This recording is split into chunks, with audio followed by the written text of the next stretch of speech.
What is happening, guys? Welcome to the Adapted Podcast, episode 4. I am here again with Ed and Elijah. Together, we form Adaptive Jiu Jitsu. We are your brown, purple, and blue belts, bringing to you your everyday perspective of Jiu Jitsu philosophy, promoting gear, talking about the fights, all of the above. And we are here again to make another impromptu show for you. We know it is fight night. We are competing with a little bit about that, but that is awesome. We're excited to talk about the fights and some other stuff that we have here for you. Thanks for joining us again. We are live on February 12th. It is 10 p.m. and we are ready to get started. So thanks again for joining us, guys. Tonight, we are going to be talking a little bit about Adesanya versus Whittaker 2, his first bout with Whittaker. We're going to be talking about some of the Rogan stuff, and we're going to get a little bit into some jiu-jitsu philosophy again. What is cringe-worthy to us, to you? Please join in the conversation. So with that, let's get started. Ed, Elijah, hello. What's up? Tonight. What's up? As you guys can see, we are kind of doing this in the same room for the first time tonight, which is exciting. We are together. We have been doing this remotely up until tonight, so we are still playing with this. Again, your comments, your feedback has really already helped us grow in just 4 episodes, right? Which is really cool. So you guys are a part of the show too. You know, you're helping us grow. We love it. We love you guys. And so with that, let's get started. What are we gonna hit first? The first fight.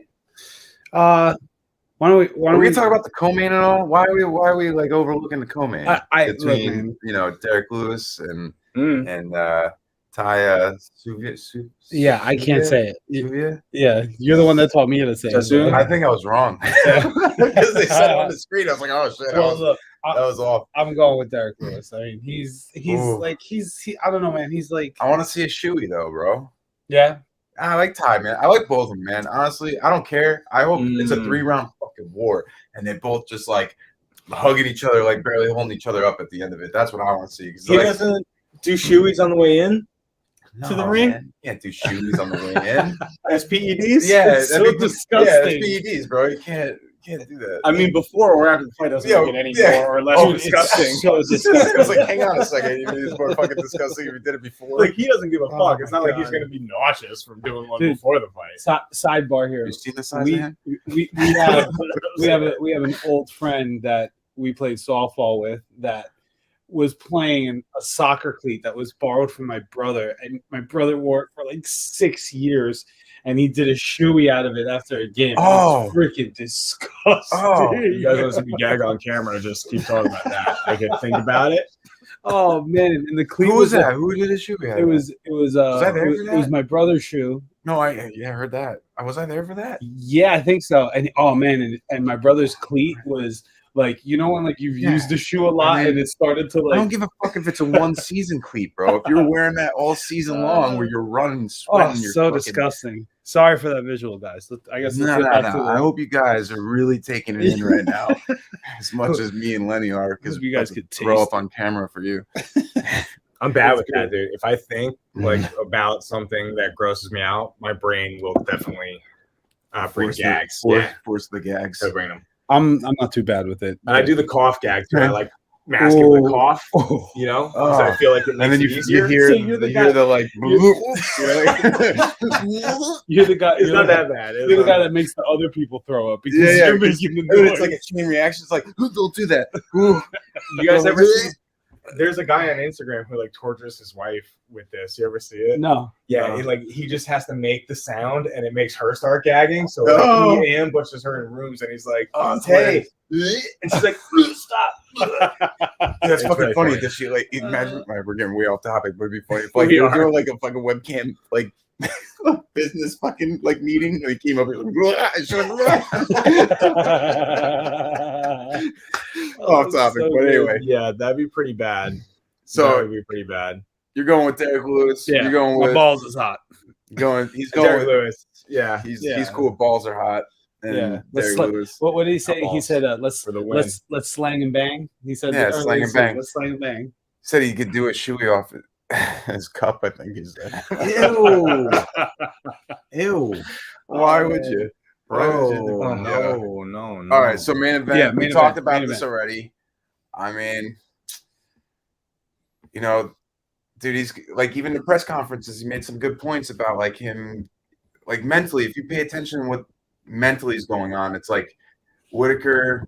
Yeah, he's dominated the whole division outside of Izzy, and Izzy kind of putting it out. Even Whittaker said, "Yeah, besides the two of us, I basically dominated everybody." And it's like I think he's in his head in the sense that he's like he hasn't really improved in the last 3 fights. Mhm. He's dominated just like he's always dominated. You know, like the one guy that kind of gave him trouble was like Romero a little bit, you know, but even then he dominated. And he like tore like 2 ACLs in the first fight. Second fight was a little more interesting because he got caught a couple of times. But he still won on points. He's to me, he's like we talked about last week how like McGregor is like bigger than the sport. I feel like Izzy's getting there. Like he's getting to the point, or has gotten already to the point where he's close. He's huge. He's close.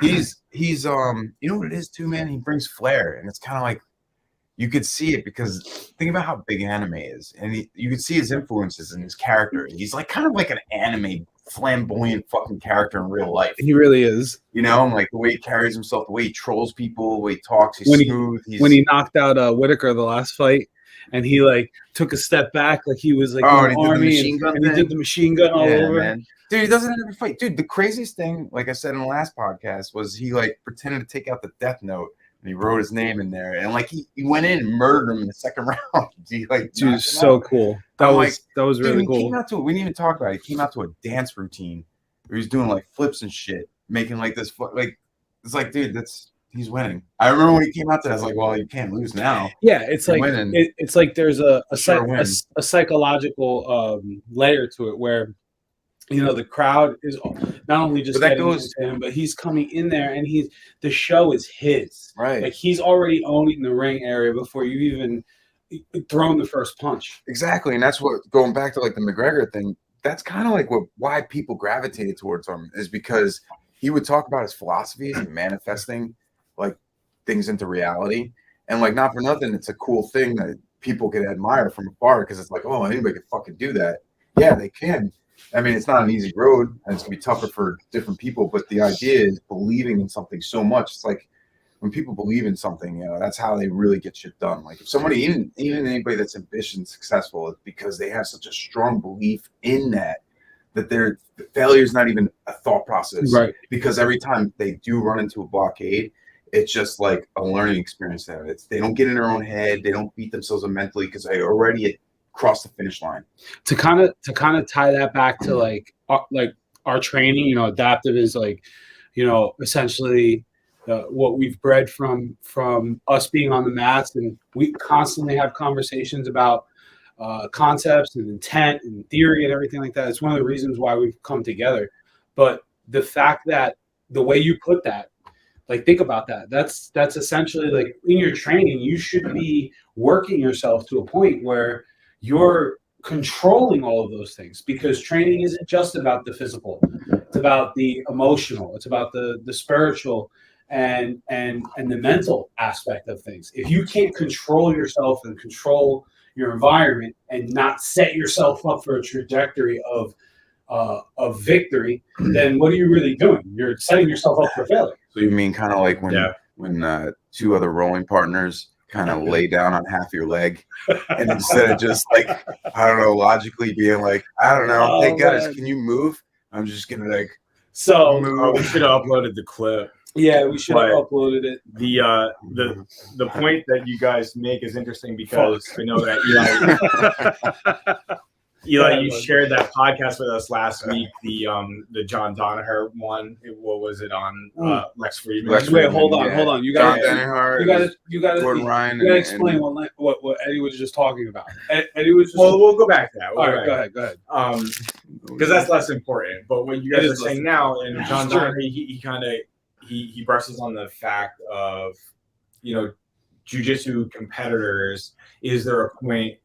He relates them to Olympic athletes where they have to believe that they can win. They have to believe, because there's so many points throughout their career and throughout their training where you are doing nothing but getting beat and getting losses. Well, And that's how you make yourself better. Is you have to lose. You can't just win. Yeah, dude, that's exactly what win, jiu-jitsu win. is in your training. You're getting choked out and submitted so many times. Instead, people, well, I mean, I think to you get that muscle memory where it's like you see it coming before it's coming, right? Or Right. you don't have to allocate the mental resources to it in order to find your way out, or to maybe find your, It's the hammer and the nail. It's the adage that you hear in gyms all over the world. Probably, I'd love to hear what that sounds like in Portuguese. But as a hammer and a nail, like one day you come in and you're just getting beat the hell up for a whole year as a white belt, and then out of nowhere one day you feel like a hammer, and you felt for that moment, like you're like, oh, this is what it feels like to know what you have to do. But you have to take all those beatings as the nail before you could actually swing yourself as a hammer. Shout out to Cheville real quick. He logged in. He What's said, up, brother? Shit. So thanks for joining us, man. Cheville. What We up, see man? a couple other Yes. live viewers here. Guys, please post comments. We'll bring them up on screen. We'd love to have you be a part of the conversation. Why am I not seeing this? Awesome. Sorry, guys. I just No, it's all good. that's okay. Love you, Cheville. Miss you, buddy. Yeah, man, we miss you, bro. Fucking Talk about animal. you all Shout the out to time, that dude. guy, dude. Talk about young Let's little talk about savage. Cheville a little bit. Yeah, he Young deserves little it. savage that's got fucking so many years ahead of him, and I'm proud to call him. He's a gifted athlete. He's a great training partner. He's a good kid. Fuck yeah, man. spreading our roots out in California. Hell Yeah, man. Roger Barrett Jiu-Jitsu, adaptive. Yeah. Let's go. Represent. man. Our boy's is AOJ in San Diego. Is that where it is? That's awesome, man. So what a Train with the beautiful Mendez gym. brothers. Shout out to them. What a beautiful It gym, is. bro. It The is. photos and pictures are just I like phenomenal. the raised mats and the white. what's Yeah, the name of gives it? it like Can we a share a picture of AOJ. it now? Yeah, we could probably share a picture of that. AOJ. Oh, Cheville's coming back. That's right. Don't forget to like and subscribe, guys. Yeah, Whoever's man. following right now or watching, helps us out. Yeah, if you haven't got one of our rash guards, come check it out on the website. So, Yeah, Sunday is the day. oh, it's Sunday. Nice. That's Word. awesome. Looking Let's forward go. to it, brother. So Wait, what's Sunday? What? back to That's when Cheville said he's coming back. Yeah, he's coming back. Are you bringing up the picture Is of this AOJ? Sunday? Like I'm trying to tomorrow? find a good one of it. Yeah. Okay. Why am I not Well, while seeing you're this while, shit? while you're looking this up, what Eddie was talking about before about me being an idiot.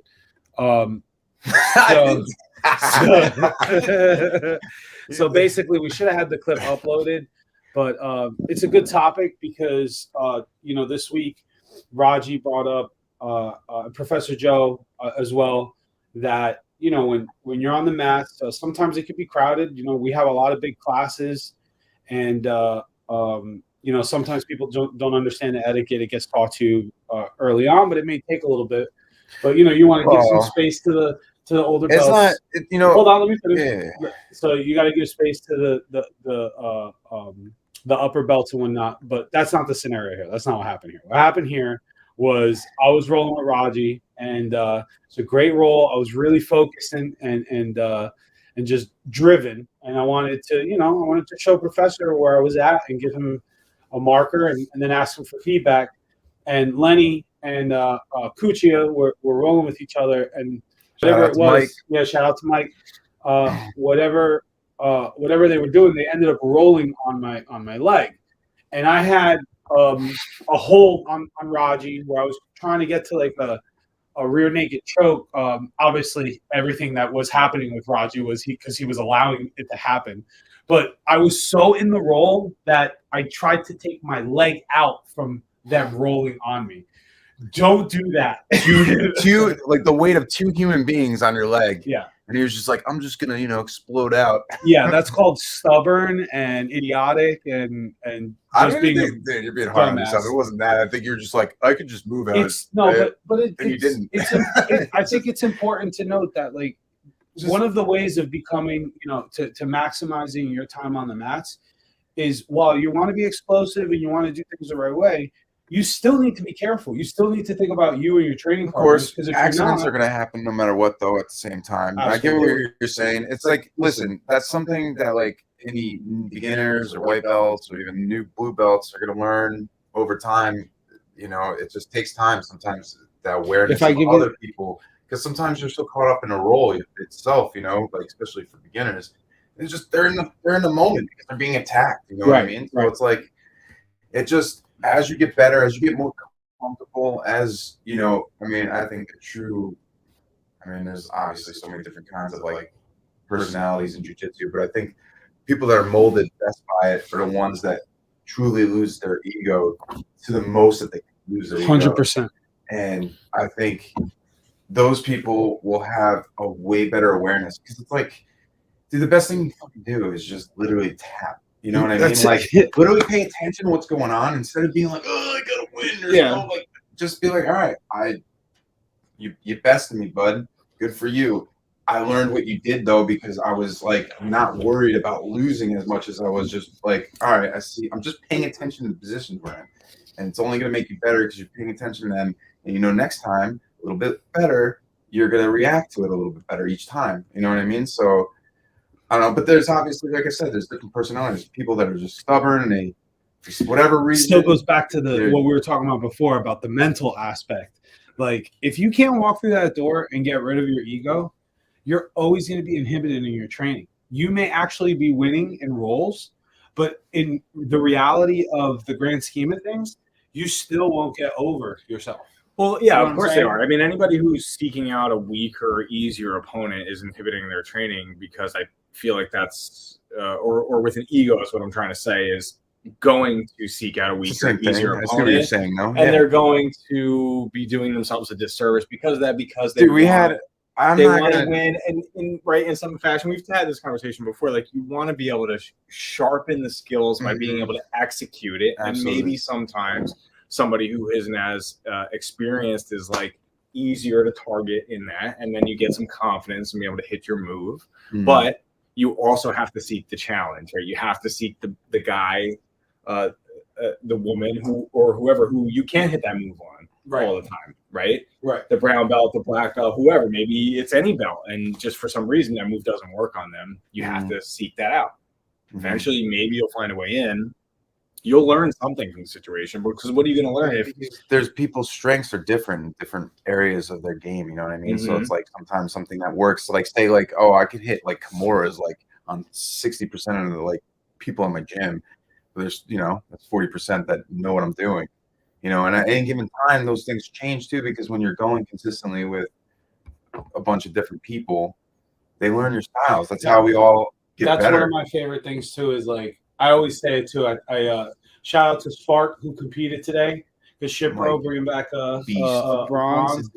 Fucking savage, bro. Shout out to my knee, by the way, Mike. Thanks, buddy. I love you though. No, he's dude. Mike, man. Salt of the earth, man. Love that guy. But what I was gonna say was, a lot of times, like when you're working with your partners, like, I can't say how many times. I just said it to Spark the other day.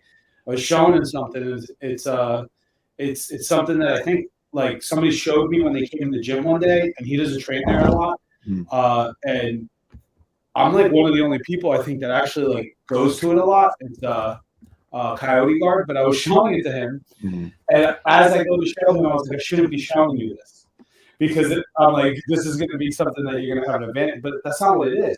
You show it to somebody because you've learned. It doesn't even necessarily mean that person's gonna be able to defend it either, though. Exactly, but even if they do start to work it, now you get better at it. I mean, Chatini shows me shit all the time, and then I'll learn it, and then like he just learns how to not let me do that anymore. Think about it, right? And you say like, I know. Shout out to Chatini. I know for me, when I'm able to teach sequences and moves, I seem to know how to like utilize it better, because I'm literally thinking about all the intricate movements and processing the breakdowns of the actual sequences themselves. So it's like they become more second nature. Not so much second nature, but it's like I really have plugged in my brain like the actual like shortcuts to like what I need to do in those movements. It's like it's kind of like somebody working on a computer where they learn how to do shortcuts. and like be able to work through applications. Yeah, I know nothing about that. Yeah, and well, there's the cliche that the best way to learn something is to teach it, right? Because I think that, like Ed said, you think of the intricacies that you might not think of, and your students ask questions that you might not have thought of, and maybe you know the answer or you know the end destination, but you don't think about the path. So You're forcing yourself to think about it more constantly why. as opposed to like reacting. Like sometimes, like when you're teaching yourself, you're a little bit more lax.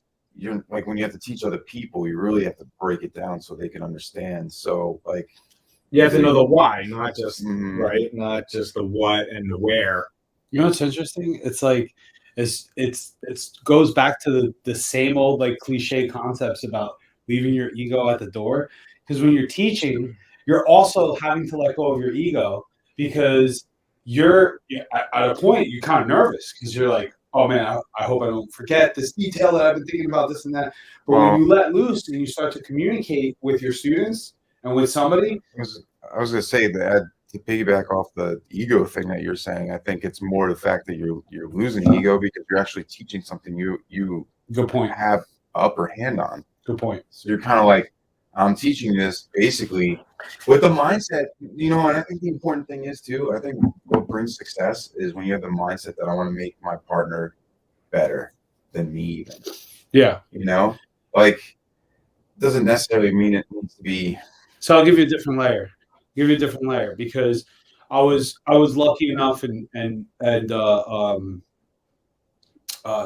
honored that Radji and Professor Joe were like, hey, why don't you teach a class while you're on leave with your daughter being born? So I didn't have work, so I was opening up school. You remember? But I was honored to be able to open up the school in the mornings and take on students and whatnot. Yeah. And I was teaching people moves that, quite frankly, I know. I'm humble enough to understand that they know that move better than I do. Mm-hmm. But I was teaching it and then troubleshooting with them. Like my class, when I did it, was more of like an open session. Like guys, and that's fine too because you had a more small, intimate class, and that actually helps. Like everyone involved, because it gets everybody kind of like. Dude, some of the best classes I've had were with you pre-pandemic when it was like 5-6 of us. Like there was like Sunday nights and shit. Yeah, there was so much detail.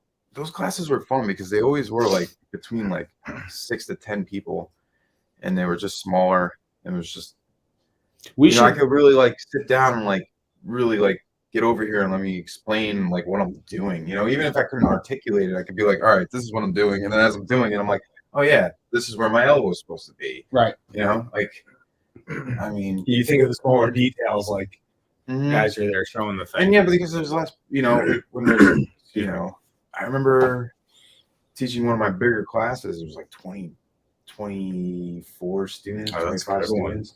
It was only time it was that much. That was back in like, I don't know. That's a good one. Radji went to Worlds, so I taught one of the classes.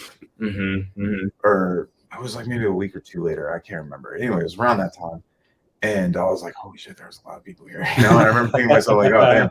But I felt like I don't know, brought the best of me articulating because when there's smaller classes, it's like you don't have to talk as much. You can really just be like, and you could troubleshoot, like you said. It's like, all right, this is what I'm fucking doing. Right. Like, all right, I see why it works really well. Like. Clamping on the arm or whatever, and it's like I don't know that class because it's like in that time you're like, oh man, I need to just articulate because not everybody can just be in this spot to see exactly what I'm doing, Right. Dope.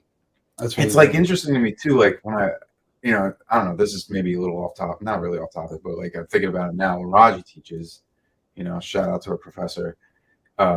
He talks in such great detail, and like. When I've been filming the last couple of days, I kind of, just from experience now, I know where the move's going to land and where like the camera's set best to see what he's doing. And I noticed like there's people that obviously because where they settle, they can see it. But like I'm surprised sometimes that like people like won't move because I'm like, if you're over there, you can't see what's going on right now. And I get like maybe people just feel like you shouldn't feel weird if this is a thing at all to just move into a position where you could see what's going on best, because that's why I notice people have questions and I'm like, that's probably why. Just start encouraging the movement. You know? And when we get up, because I always do it, but we should be like, listen, hey, right, bro, get up so you that's can a good go point see too. what's Be going like, on. yeah, and honestly, dude, you're gonna see it better over there. Yeah, that's true. Maybe that isn't.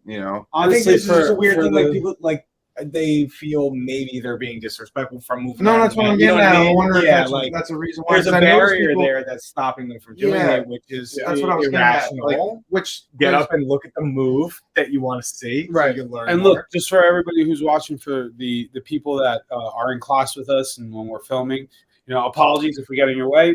We're walking around. We're just trying to get the best. I'm trying to be the last couple of days I've been doing it. I've been trying to be mindful, but it's tough. Sometimes you get into shot. I'm like looking around, like, okay, I'm good. If we get in your way, tune into the podcast. Let us know.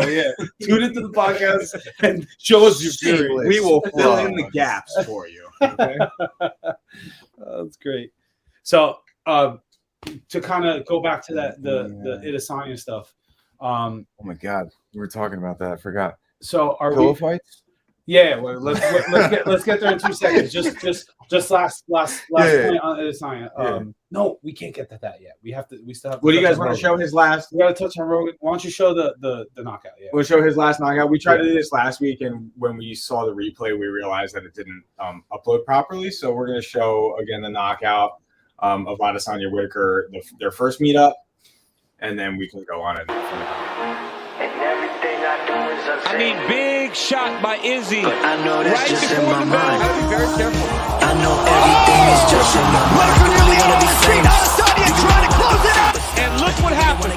Went in there again, caught that right hook counter again by Adesanya. He landed it over and over again. Israel Adesanya is the undisputed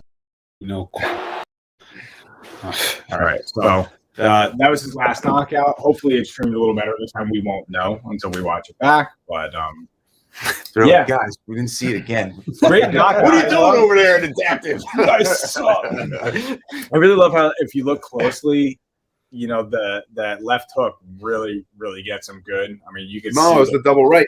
The double right, but with the left one, you see so much blood flies out of his mouth. Oh, from the last punch that lands. Dude. So I'm going with Adesanya again. Yeah, me too. I don't think that much is going to happen. I agree with you. I don't think that much difference is going to happen. Like people have been saying, he pointed out, that's what I was saying earlier, is he's like, I don't think Whittaker has really improved that much. He's just doing what he's always done. I'm just that guy that can beat him. And it's true, because he's not going to out-wrestle Adesanya. He's bigger. Maybe he can do some dirty boxing, clinching up against the cage, but I think Adesanya's reach and everything, like you said, I think he's just going to knock him out. Or maybe it'll just be a unanimous. I think it might be unanimous.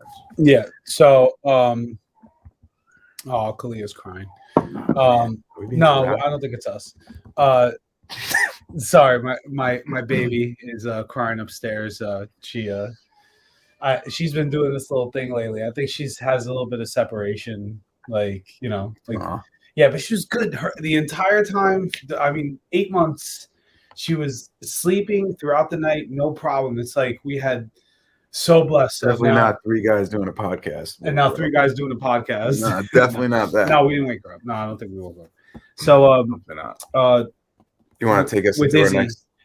No. I wanted my prediction. Right. I'm taking Izzy. I mean, obviously, I think unanimous now. Adaptive takes Izzy, but just watching Izzy and Whittaker, it reminded me of watching Canelo and Mayweather. And when Canelo would throw his punches, Mayweather, you could see it was almost like his processing speed was on superhuman level, like he was Goku or something like that. And he was just able to, or Neo from the Matrix, and he knew it was coming to get out of the way.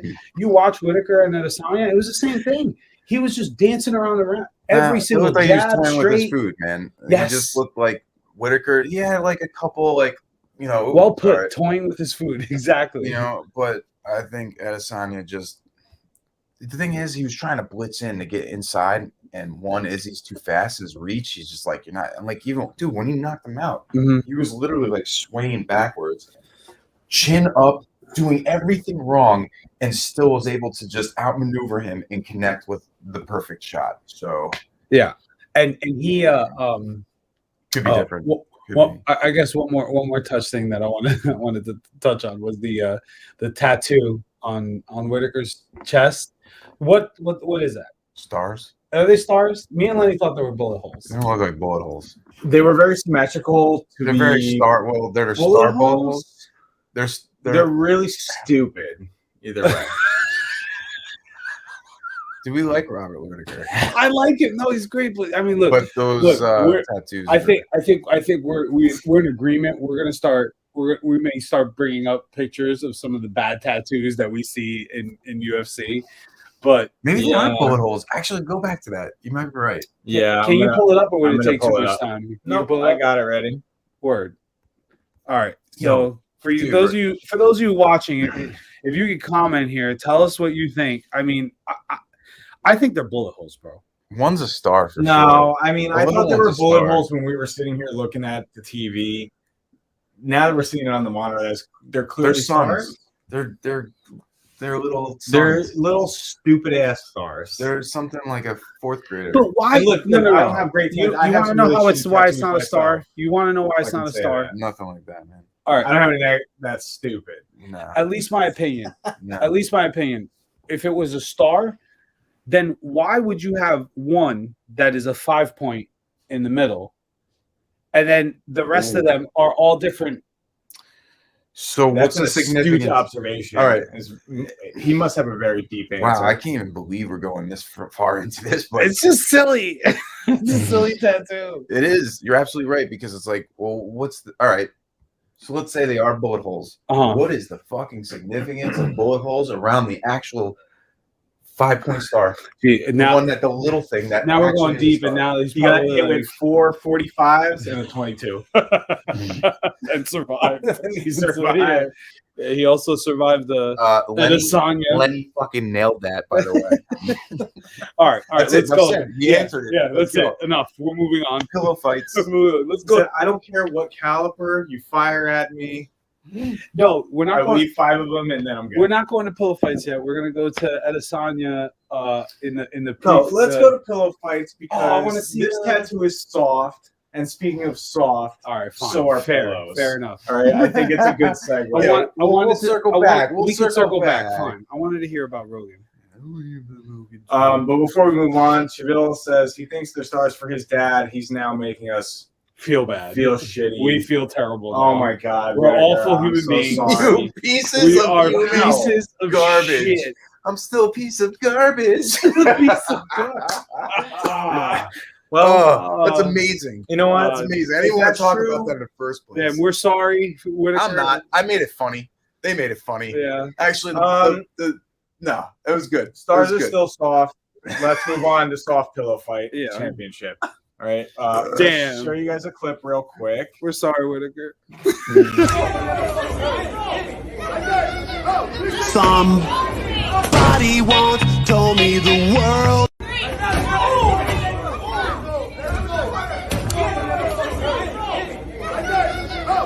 Somebody once told me the world. Well, so pillow fighting championship. I mean, is it real? Is that real? It's fucking real, dude. Wait, hold on, dude. I still think the telephone booth fights were the best. I wish we had that video. I really hate those, bro. I hate them. Why? I think they're so stupid. Because Is it any different than Jackass? Ed, if two people, seriously though, if two people were going to fight each other and they wanted to determine who was the better fighter, You don't like car both jiu-jitsu? people, I believe, would step out of the phone booth to fight, not stay in the phone booth. Yeah, but you got like Russian mobs. Oh, betting. okay. Because Russian mobs say to each other, "Let's fight each other in a phone booth." Well, it's like a cockfight, right? They're using useful idiots to do their. So we're taking people and we're paying them money to do something in a. Are they not? I guess. Are they not? I guess. Because that's actually what's happening when you just break it down to the most simplistic fucking point of view. Yes. I'm mad we're even talking about fucking phone booth. All right. At So least back to the pillow fighting fighting. is funny. I think they're both funny, but anyway, The pillow fighting is just a little ridiculous. So, all right, hold on. We got here. So, you may have heard of obviously UFC because we're fucking talking about it, but PFC is the acronym for the Pillow Fighting It's Championship. the ultimate pillow fighting championship. It's a real thing. It's Why is it a real it's thing? apparently popping up and it is growing. People actually are. I really don't understand the allure of it, but people are actually watching this. And Dude, it's no different than arm wrestling. Like, who watches arm wrestling? It's a real thing. I think there's money in arm wrestling now. There's obviously money going on. You're right. There's some money there. So, you think that guy? You think that guy fucking got hurt? The guy that got hit with that pillow? Not unless his opponent is corking his pillows. Like, can you memory foam your pillow and like? They're definitely cheating. They're definitely cheating. What do you put in the end? Like Corky the Clown? Like Radji. He just does just this one bar of soap in the corner. It was so ridiculous. Oh man. I mean, are you guys just as shocked as we are that this is even a real thing? What are we coming to? But you know what? That's what I was saying before, man. Is it like you're saying, like, it's no different than Jackass. You watch Jackass. It's fucking hilarious. You watch that, you're laughing the whole time. It's silly. It's stupid. You laugh. All you need is eyes. All you need to do is put funny music to it, like the fucking clip, and it makes it infinitely better. So listen to this. Infinitely better. So listen to this. It's the magic of filmmaking. It's the magic of I'm looking music this up. I'm looking and this up. editing. Yes, for sure. To add to that, I'm looking this up, and in the background of them practicing, they're in a gym, just like we do jujitsu and we practice and move. They're sitting in a gym, and in the gym they have like the logos and insignias all over the place with PFC with the pillow. And they're legit doing. Can you imagine meeting somebody one day and be like, "Hi, my name's my What name do you is do? Eli. I'm a pro pillow fighter. My name, yes, I'm a black belt in pillow." I'm like, they're being taken serious. Oh god! Maybe not necessarily by you or the What's person. his face? I'm a four-feather admiral. And what's his face is the president of the fighting. Like Dana White is the head of UFC. It would be the dude from My Pillow. It's the guy, my Mike God. Lindell. Yes, Mike it would be Lindell. Mike Lindell running the fucking shit. And I'm gonna give you a discount this month. Listen, for signing up. listen, Yes. Mike Lindell, you want to endorse the PFC? We're here to help you do it. Yeah. All right? You hear it from here first. I'm a fan. So Let's good. go. We won't let them cancel you, Mike. Mm-mm. Oh, it's so good. So I don't know what else So to say speaking about of it. canceling, Yes. they tried to cancel Joe Circle Rogan, back. right? Nice.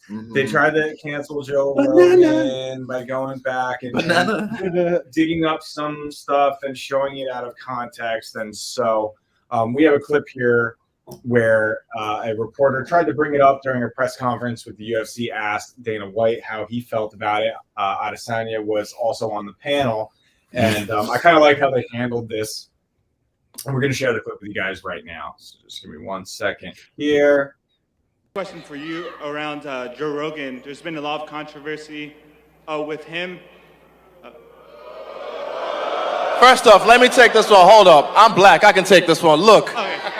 What were No. There's a lot of cunts in this game. There's a lot of snakes in this game. I've been in this fight game since 2008. And Joe Rogan is one of the nicest, coolest, humble motherfuckers I've had the pleasure of working with. Understand that? And you know, it's just, fuck the noise, man. You know what they're trying to do. You can't control the man, and he's got the biggest platform in the world right now. So that's my nigga, Joe Rogan. Fuck the noise.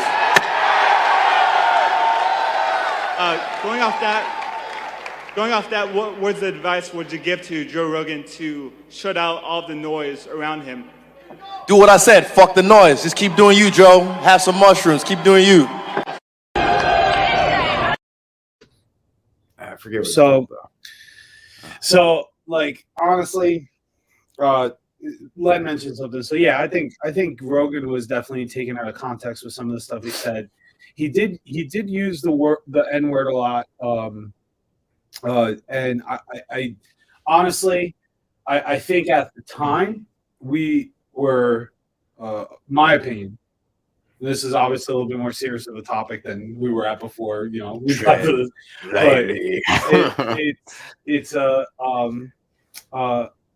I feel that he was evolving with the times and learning, and now he's in a place where he's like, you know what, today I wouldn't say that, and I have enough friends and enough people that have told me, you know, this isn't okay. Look, I'm Hispanic. I'm 100%. I'm 50% Cuban, 50% Colombian.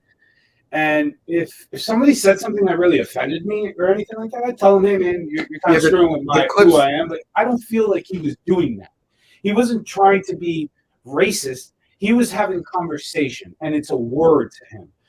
Now, over time, things have evolved, and when he's talked to people, I'm sure, like Dave Chappelle's is one of his best friends, I'm sure that they say to him, hey, Joe, don't use that word because you shouldn't. That's it. And he said, okay. Now trying to make him like a martyr, like cancel culture is just trying to use an example of him. That's the whole point of Izzy being like, fuck the noise, right? Exactly. Is because of this, all the woke and censorship that's going on. Listen, man, whatever was said. It's taken out of context too, because when he was saying it, he was referencing stories.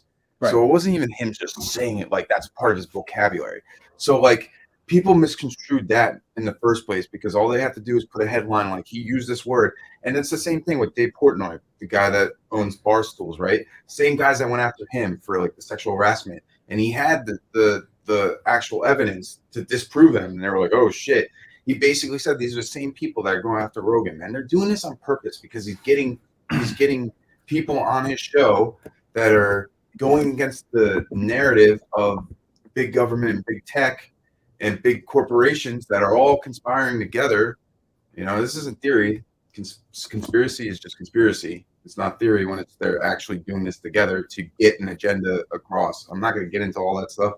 The point is, you're doing a lot of censoring because he brings on guys that he wants to talk about because he wants to get to the truth and ask anyone. Well, the thing about him is he'll bring anybody on. What's his name from CNN?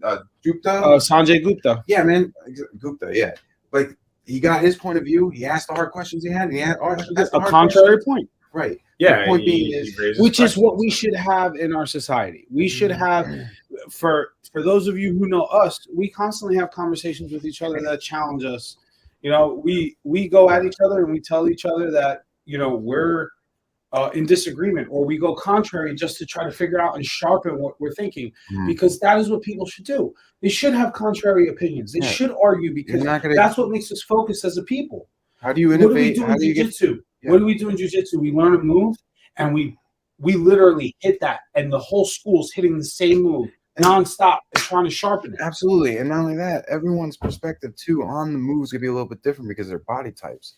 So everyone's kind of like, there's people that are going to show you, well, this works for me in this same sequence. And another person's gonna be like, well, this works for me. And you're like, well, those two are a little slightly different.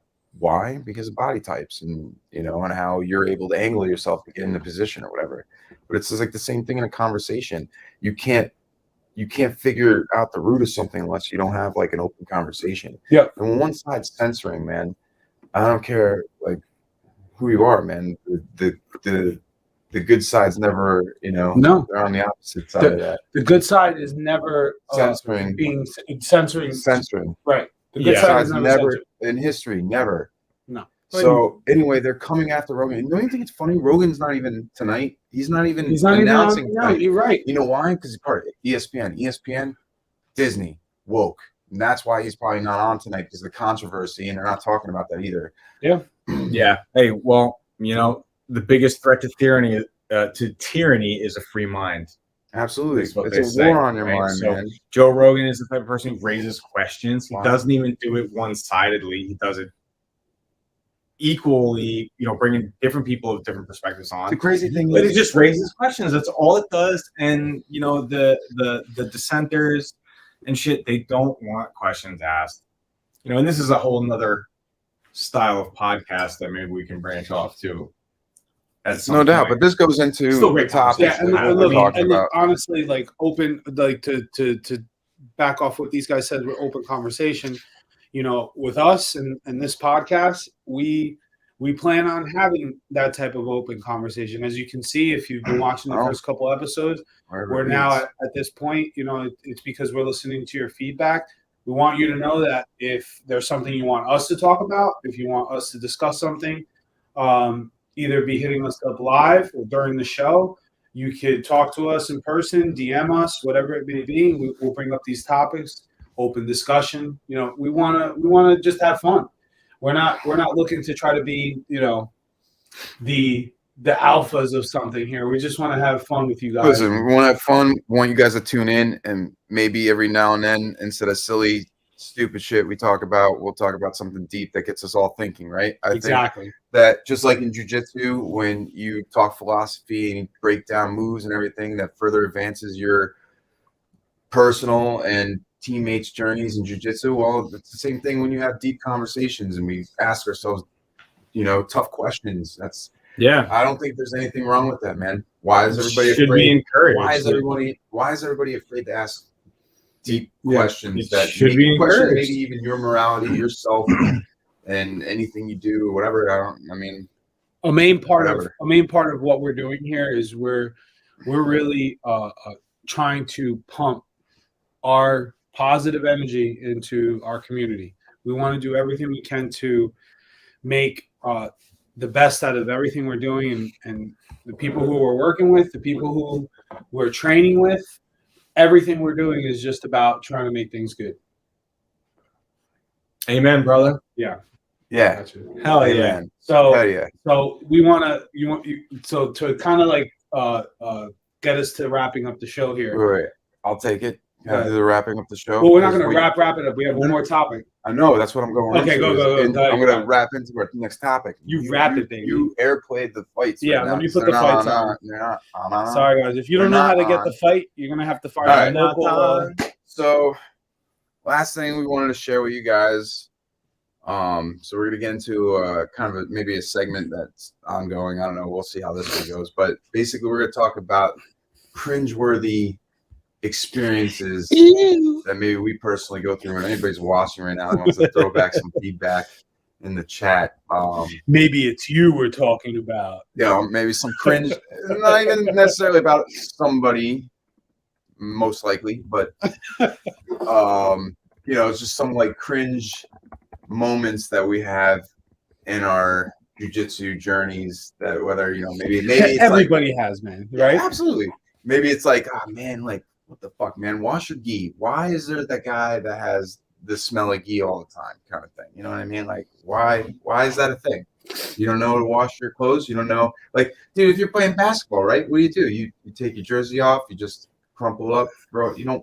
Just wear it again. Tomorrow. To be fair, it's in every sport. It's not just jiu-jitsu, because I know, but making the analogy that connects to maybe somebody else, that like my point being is, even then it doesn't make sense. Is what he's saying. It doesn't make sense to do that, no matter what sport you're playing. It doesn't make sense. Don't be an asshole. Listen, man. All right, here's a little trick, a little thing, right, man? Maybe like, I don't know, you go home, you're like, fuck, I don't have time to wash my gi. All right, that's fine. It's cool. Hang dry that shit. Let it just hang dry. And believe it or not, if you just leave it at least one day, at least wash it the next day, like you're gonna be good. The funk won't partake and get in there. What did you think the algorithm's not? Zero? I guess we're so used to playing Rocket League that we have to spell things differently so that it doesn't see it. What'd you think it was gonna be, like a ... star? I'm trying to.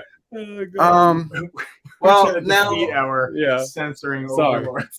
So anyway, not even censoring anything. You're not an asshole, but like just be more aware. Yeah, and wash your shit. Good point. So wait, time out. So if like the kind of like the way we wanted to frame it is, what is your personal? No, I know, and that isn't even a personal thing. What's the one that bothers you? Me? Yeah. Oh, you fucking go. I gotta think about it. All right, cool. You got one in mind? Yeah. Go ahead. You want me to go first? Yeah, go first. Yeah. All right. So, the smelly gi thing, everybody hates that. I mean, that was just an example. Unless you're the guy with the smelly gi and you don't know, I don't know. some gis smell way worse than others. I feel like that's just a part of it, right? I mean, we're wearing I've got sweaty clothes that we wear all the time. Some are gonna smell. They're always at least gonna smell a little bit. So yeah, fine. I just kind of accept it. What bums me out is what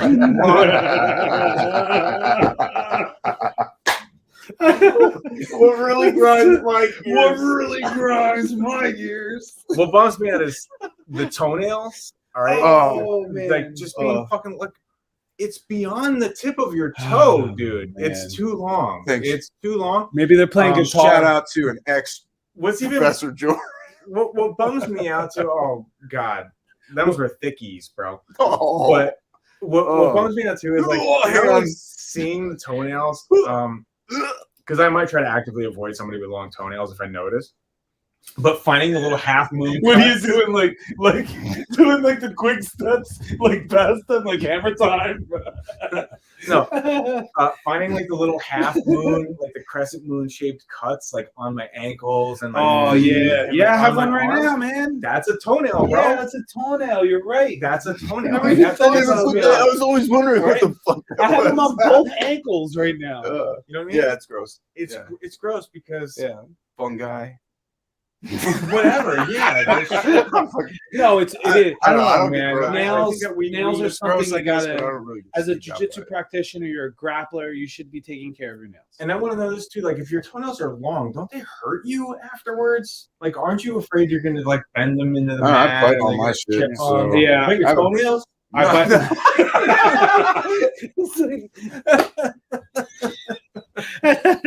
Fingernails, I understand. Bro. Sometimes Like, it's easier. I think me and Lenny both immediately thought of Eddie with his foot in his mouth, biting his toenails.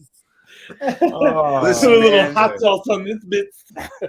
All right. Well, when do you guys go? All right. So I just wanted to touch on the gi thing. So that's an actual it's pet not- peeve of his. it sucks because like sometimes you're in a position where like the gi maybe like the lapel is open and it's like dragging across your face while the person's in like mount or whatever, and you're having to deal with like nut smell or whatever it is that's on their fucking gi.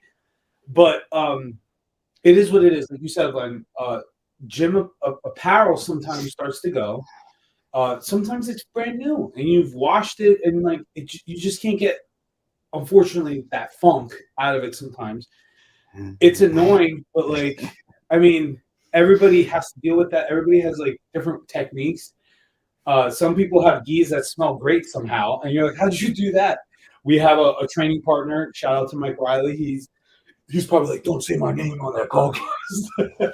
Because I know we have one. He likes to use Pine Sol, and it does work, but he smells like hardwood floors. Like, if you're into that. But hey, man, I'd rather smell hardwood floors than somebody's ass on my gi. That's not what's cringeworthy to me. What's cringeworthy to me is when somebody gets a cut and they're bleeding and they don't care. That bothers me. How often does that happen? I've seen it plenty of times. No, my point is, how often do you know someone's bleeding? They're like, they don't care. You're like, you don't even know. There's been more than one time where I've seen it on usually people are like, oh, gi. someone's bleeding. I always hear that. But that's my point. It's somebody's bleeding, and then you look and you find the person, and you're like, yeah, you would be the guy that would be cut and not say anything and just keep bleeding. Like you tape that look shit like up. A hepatitis carrier for sure. Like, it's not even that Is I it care. too much to ask who? It's not. No, I'm not going to say that, especially not freaking on. It could be any one of you guys. Yeah, it could be you. You. No, but like, it's not even about like. Care. I'm not even going. I bleed. I'm not. I don't bleed. I'm not. Nobody even, makes me bleed. Nobody. I'm not even going as far as like thinking about like diseases being transferred through, blood pathogens. Oh, I'm not going that far. I'm just going for just like, hey man, have a little fucking etiquette. Like we were talking about it's blood. It's gross. blood. Like, Get on me. It doesn't matter what sport. It's enough your sweat drips in my mouth when you're mounted on me. Right. I don't need you fucking bleeding. Exactly. Yeah. That's my cringeworthy. Yeah. Watch when you get cut. Clean it. You know what's kind of cringy to me, and it's not like a gross thing. It's like I realized this the other day because I guess I was teasing a couple of people. I'm like, you've been here for how long? I'm like, what's up with your belt tying? Like, why? Like, You Like, know who you are. Listen, man. You know who you are. Listen. You don't know how to tie a belt? That's fucking fine. But throw the ego away, ask somebody, or fucking use YouTube. You can literally do anything these days by just. And there's several YouTubing. ways. There are several ways. I don't even care if you take the I do. Listen, There's I tie the my lazy belt way. the lazy way, but at least the knot and everything looks like I just tie and it it where comes loose easily. But it comes you loose But easily. you do it. But I because you know what? I rather the belt come like all right. So my gis come out a lot, and I hated it when like my purple, my blue belt for some reason, my brown belt comes undone like easily as hell. But like that's because it's probably not broken in yet. No, Shout out to Eddie getting his first stripe. Yes, awesome, but Nice. He's like, "Fuck everybody, I don't care." no, I'm like, it's not about me. Whatever. Anyway, This is like a third of your show, you know. It is about you. Go ahead. I'm sorry. I don't even know what the fuck I was saying. interrupting you. Yeah. You're talking about the belt tying. Oh, okay. So like, all right, with those belts, I hated when my belt was still on, but my gi jacket came undone. Mm-hmm. So like to me, it's like when it comes undone, it's like all right, it's undone. And I Like don't when have you do the hard tie, like those, because someone still can grab it, and it's just another thing they can still grab. And that's a good point. You know, so you did a really good job of doing the pretzel knot, but the belt is still on, and now they have something else to hold it's on still to. the same knot that I've always done. For some reason, the brown belt's just I don't know. It's just not. It just comes, and it's weird. You wash your belt? I've washed it a couple times. I don't do like him like every time. I don't know. I don't feel the need because I you know what stopped it is? washing I it. separate. I just stopped washing when I got my blue You belt understand. because Think about it. everybody keeps saying Every that. time. I wonder if Radji. You don't have to- Do you know if Radji? Every time. Do you know if Radji washes his belt? Do it every time. Do you know if I'm Radji sure he washes does every his it. belt? time. I'm pretty sure. I don't want to be That was misquoted. good. I'm sure he does every now and then. I don't think he makes a thing like he's because like me, I put it separately from my gi. We're gonna find out, and we're gonna report on the next episode if Radji washes his belt. He's just not going to answer us. We're going to ask him. He's Yeah, I'm not telling my secrets. like, so guys, line up, and we're like, shit. All right, line up. He doesn't want to tell us. The reason I stopped washing the belt recently was because It was fucking with my mojo. no, somebody said to me they were like, the way the sport started was the belt itself was the grit and the grime that was collected. Yeah, so you And took it as a more. It was more of like I don't know. I guess it's superstitious. Yeah. Yeah, because Yeah. Look, the belt has no control. Although when you put the belt on for the first time, it's like you felt like you unlocked an achievement, like you did in a video Next game. level of Super Saiyan, bro. Yeah, man, it's the next level. And like out of nowhere, like don't you guys feel like that happens? Like you get a promotion or you get a belt, Yeah, I feel like I rolled great for a week, and then it's back to normal. back to normal. Yeah. Yeah. I guess I kind of It's feel the like power of But that's- positivity, bro. That's the power of mental, man. It's like it's weird, you know. I'm sure I don't know if this happened to you guys, maybe, but like for me, every time I got a belt, I was like, "Ugh, are you sure?" But then all of a sudden, it was like I was just like all hopped up on the fact that like the adrenaline and the happiness of like I got it anyway. Fuck it, you must think so. I You am know? this guy. And then all of a sudden, I'm like more energetic in my rolls. I'm not getting tired. I'm hitting shit that I don't normally hit, or it's coming easier, and I feel more fluid in my movements. Mhm. And yeah, it's interesting how like mentally things can like how powerful your mind is, you know. But then you fall back into like the normal grind, and it's like okay, back to reality. It's like you know, I guess it's like the same thing when like NBA or NFL when they win a championship, Mhm. they come off that high. Maybe they start off the next season well, and then all of a sudden they come back to life, you know. And Nick they Foles to speak to your team. You know, he was the backup to Carson Wentz, and then he plays. You know, I think Carson Wentz was MVP candidate, and then he got hurt. They ended the And season then 13-3. Foles won the Super Bowl with the Mhm. Eagles as the backup, Mhm. and he won the MVP, if I'm not mistaken, for that Super Bowl. But Yeah. he got signed then, I think, for Jacksonville. He kind of like shit the bed after that. He played one more year with the Eagles, That's right. He did play one more year. and Big I think thing. the same shit kind of happened. He had a good playoff run. I don't know. I don't even remember now. But to your point, it's like if you have that run or that positivity, whatever, and then you kind of get brought back down to earth. I took it to another extreme. I took it to you just suck. You're not that good anymore. Oh man. No, but you gotta remember, think about it like this too, right? You get a new belt, you're doing well because mentally you're on a new high. But then mentally, people are like, bigger target. I'm going after him because you get put on. I don't want to call it a pedestal, but you get put on like, oh, there's the bar a little bit for certain people. Yeah, you're a like, bar. And then it's like people come at you harder. And obviously, as you get better, they're going to get better. So that's why you always feel that up and down. You plateau and you feel like you're better and then you plateau. And that's everybody. Everyone does that. There's obviously some phenoms that just like all the way up. But so I got not one the average person. I got one more thought on the cringeworthy stuff. So this I like where you went because it was more had less to do with like physical and hygiene and had to do more That's with not like only things that could be cringeworthy. That's why I just brought up. yeah, but it's one thing that you bring up. Actually, before we move on, let me ask you one more question. So, what are your thoughts on? Because I noticed like bigger guys do this more. For the most part, I do see some smaller guys do it, but guys that are just like the belt's gonna come off anyway, and they just throw it to the side, and they don't really put it back on. What do you, as a brown belt, what is your thoughts on that? Guilty. Yeah, I do that a lot too. Yeah, You know why? Because Yeah. it's. and I asked that You know question what? because I've never I asked think- anybody that. I think honestly, probably the right etiquette is to put your belt on every match. But there's times where like I'm just training, I'm tired, I'm fatigued.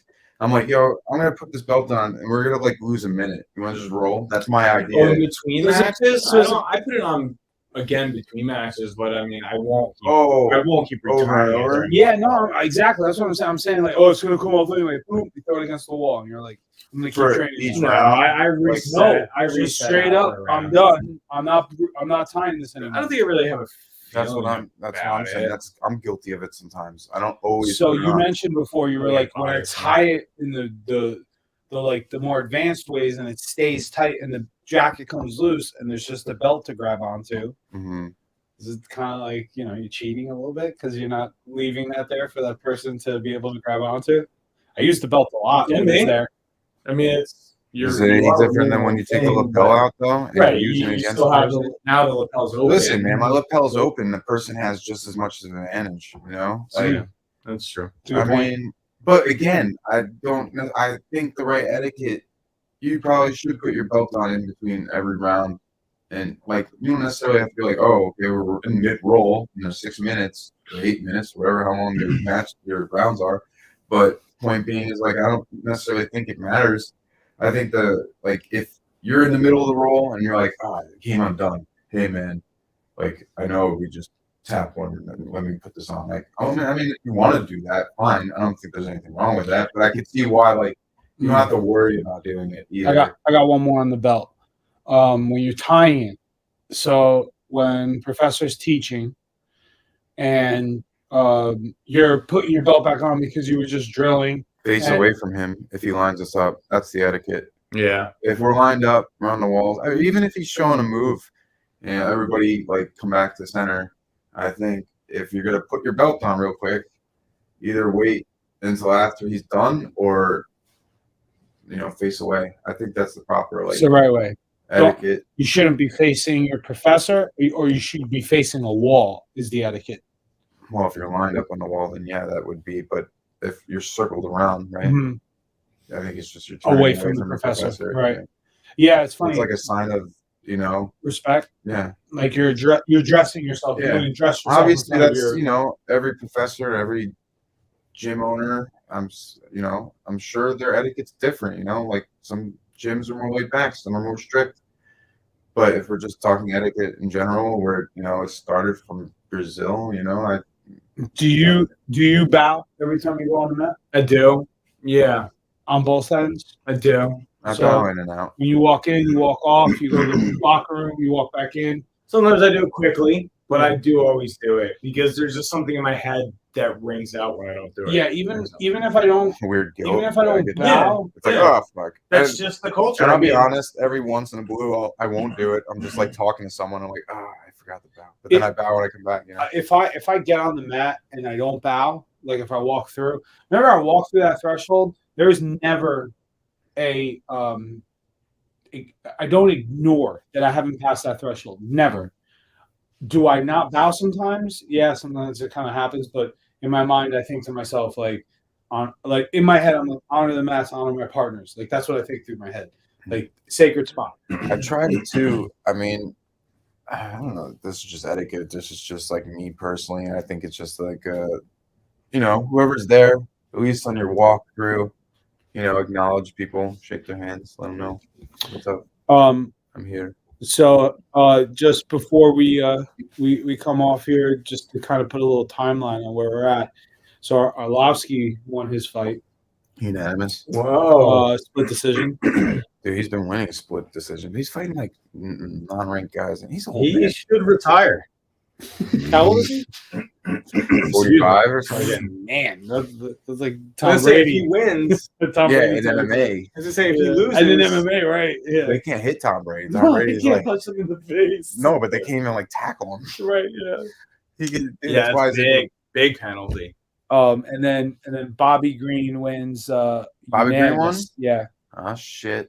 So fighting now at this time is Alexander Hernandez. Oh, and man, shit. it was scheduled as Renato Carnero, but I believe he had a different opponent. I think he fell out.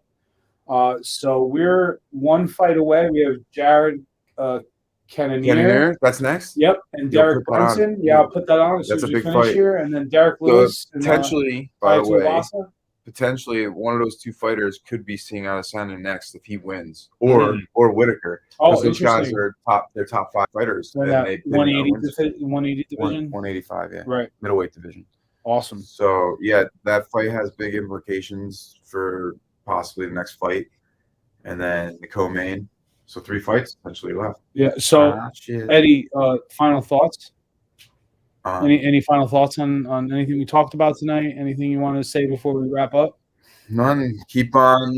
If you're listening, you practice jujitsu. Keep on grinding. Keep on working on working. And you'll get there. And thanks everybody for tuning in. Don't forget to like and subscribe to our podcast and website and everything. And thanks for joining us. It was awesome. I thought this was great. I had a lot of fun. We'll keep it going for you guys. We have way more ahead, and it's only going to get better from here. Yeah, I echo that sentiment.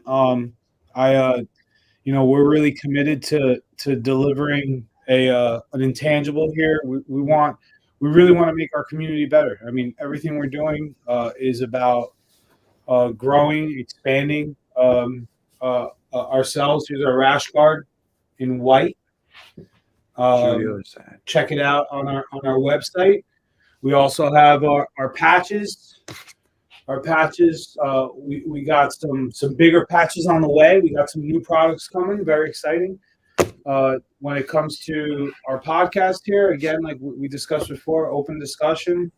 And visit us on our IG page. We're updating on our training schedule and the stuff we're doing, our partners and everything that we're experiencing. It's a good time, and we honestly, I've said it a couple times in this podcast. We truly are trying to pump ourselves into everything we're doing and the people around us. So, thank you for joining us. Give us some feedback. Here to build a better lifestyle. Hell yeah! Adapt to get tapped, baby. Thanks for joining in, guys. Thank you. That was such symmetry. Did you guys? Later, guys. We off.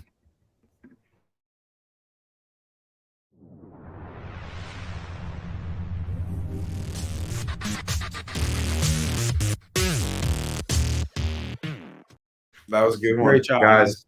I like that one a lot. That was our best flow. It was and it was, I think we just like talked the best in this one. Where'd that come from?